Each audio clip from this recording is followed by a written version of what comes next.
우리는 늘 비트코인 가격부터 봅니다. 아침에 일어나서 폰부터 찾습니다. 오늘 얼마야? 9만 달러니까 아직 비싸다. 7만 달러 오면 살 것 같은데. 이렇게 숫자에 반응합니다. 그리고 떨어지면 공포. 오르면 또 공포가 옵니다. 더 오를까? 지금 사기엔 늦었나?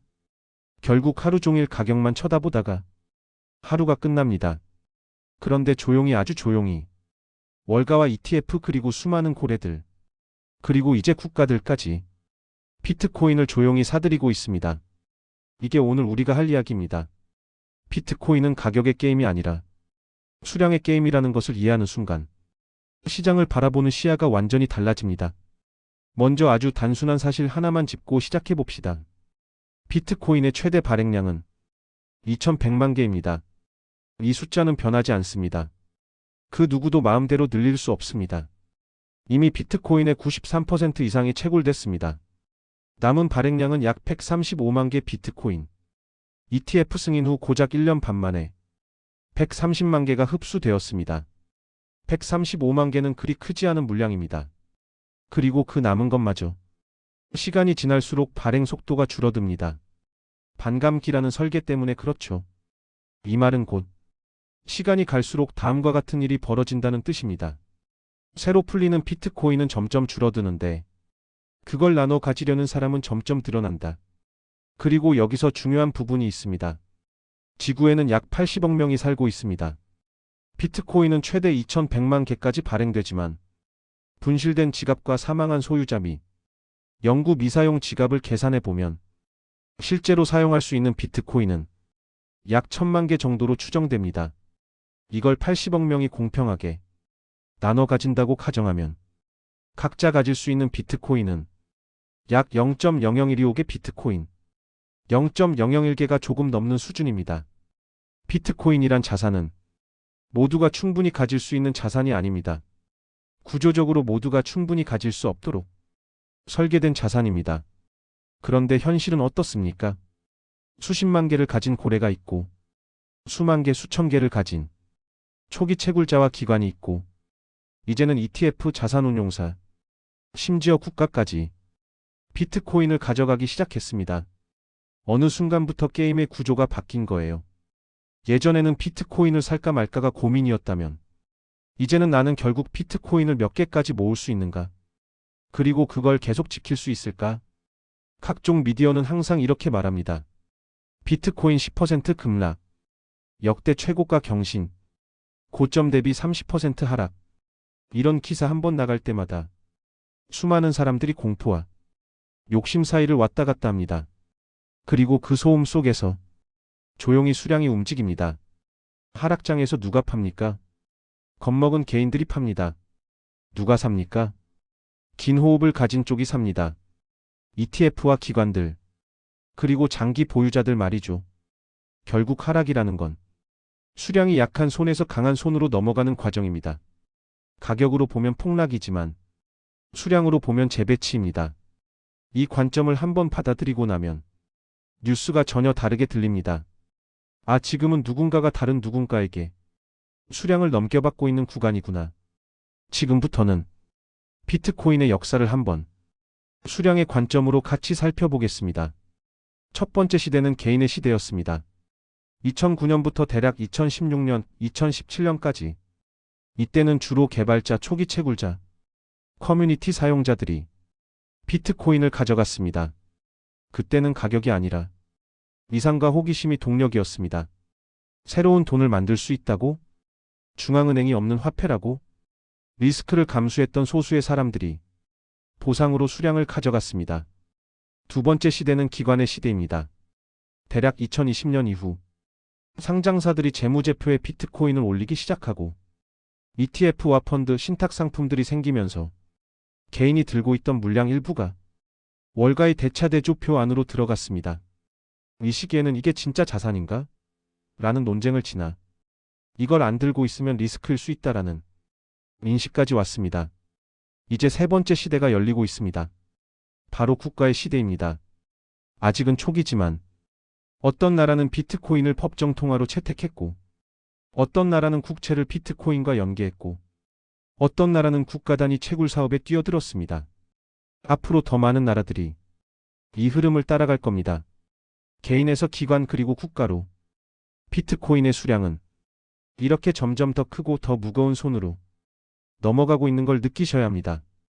이 과정이 진행될수록 개인이 추가로 모을 수 있는 수량은 점점 줄어들 수밖에 없습니다.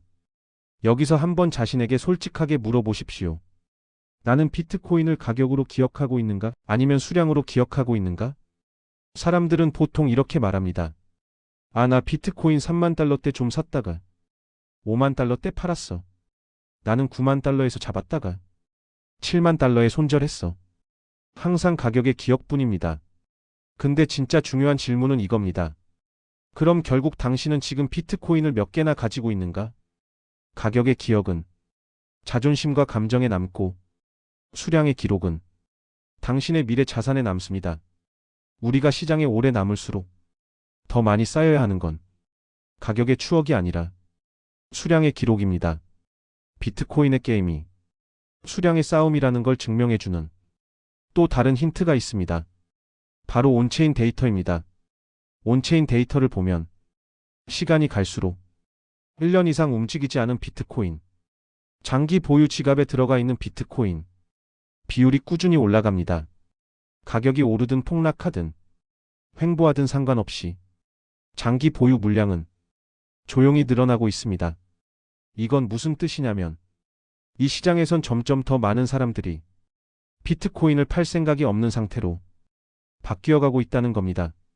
단기 시세를 보는 사람은 항상 차트를 열고 반등인지 폭락인지 싸우고, 수량의 게임을 이해한 사람은 지갑을 열고 나는 지금 몇 개인가만 봅니다. 또 하나 중요한 구조가 있습니다.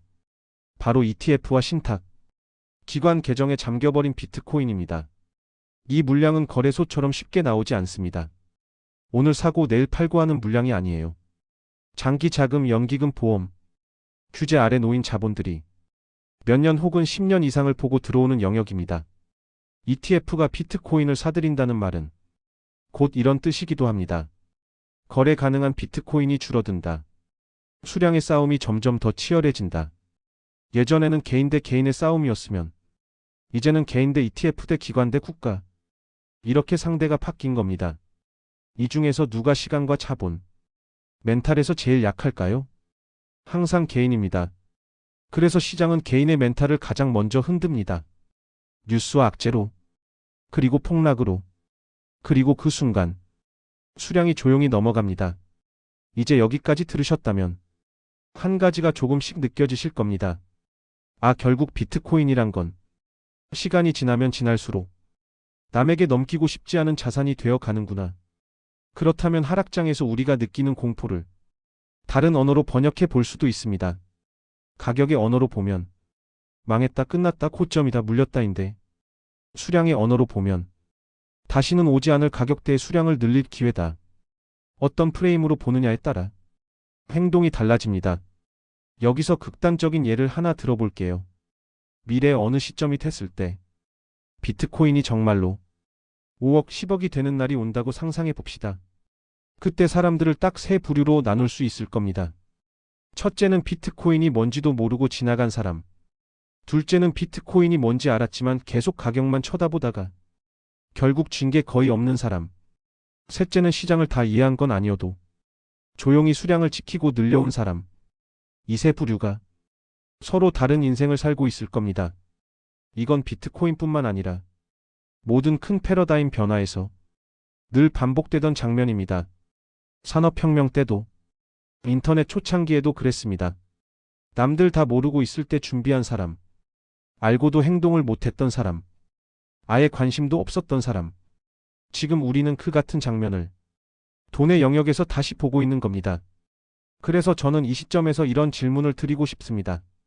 지금 이 시장에서 나의 진짜 목표는 무엇인가? 단기 수익인가요? 남보다 싸게 사는 건가요? 저점 맞추기 챌린지인가요? 그게 아니면 내 인생에서 비트코인을 최종적으로 몇 개까지 모을 것인가? 이 숫자를 정해두는 걸까요? 생각보다 많은 사람들이 단기 게임에서만 맴돕니다. 근데 정말로 인생을 바꿔버리는 자산은 결국 시간이 증명해 줄 것입니다. 하지만 한 가지는 분명하게 나타나고 있습니다. 이 자산은 시간이 갈수록 점점 더 많은 강자들의 손으로 수량이 이동하고 있다. 이 구조를 이해하고 나면 우리는 다른 결정을 할 수 있게 됩니다. 그렇다고 해서 레버리지 과도한 비중, 잠 못 잘 정도의 포지션을 들고 가는 건 어떤 자산이든 위험합니다. 다만 방향은 정할 수 있어요. 나는 앞으로 몇 년을 보고 비트코인을 모아갈 거다. 그리고 수량을 기준으로 나의 성공과 실패를 판단하겠다. 이렇게 말입니다. 가격은 매일 변합니다. 뉴스는 매일 바뀝니다. 사람들의 의견은 아침, 점심, 저녁이 다를 수도 있습니다. 하지만 내 개인 지갑에 찍혀있는 나의 비트코인 개수는 내가 결정하고 내가 지키는 숫자입니다. 마지막으로 이 시간을 빌려 여러분에게 한 가지 작은 제안을 해볼게요. 오늘 영상이 끝나고 나면 차트를 다시 열기 전에 내 개인 지갑을 먼저 한번 열어보시길 바랍니다. 개인 지갑이 없는 사람은 지갑부터 주문하셔야 합니다.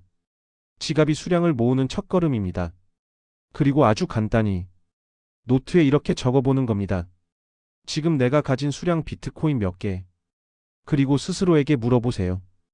나는 이 숫자에 만족하는가? 아니면 후회할 것 같은가? 만약 지금 이 숫자가 미래의 나를 떠올렸을 때 조금 부족해 보인다면 앞으로 몇 년 동안 어떤 선택을 해야 할지 조금씩 보일 겁니다. 반대로 과하게 가져가고 있어서 지나치게 불안하다면 그것도 조절해야겠죠. 중요한 건 이제부터는 뉴스나 가격이 아니라 수량이 여러분의 기준이 된다는 겁니다. 비트코인은 수없이 오를 거고 수없이 떨어질 겁니다. 그래프를 크게 보면 그건 전부 하나의 진동에 불과합니다. 하지만 여러분이 지켜낸 수량이 인생의 결과를 아주 구체적으로 바꿔놓을 수 있습니다. 그래서 오늘 이야기를 딱 한 문장으로 마무리해 보겠습니다. 비트코인은 가격으로 불안해하는 사람에게는 지옥이고 수량으로 준비하는 사람에게는 지금이 기회다. 이 말이 지금 이 하락장, 이 변동성 속에서 여러분들의 마음을 조금이라도 붙잡아 주길 바랍니다. 오늘도 끝까지 시청해 주셔서 감사합니다. 이제는 가격이 아니라 수량을 한번 바라보는 시간이 되셨으면 좋겠습니다.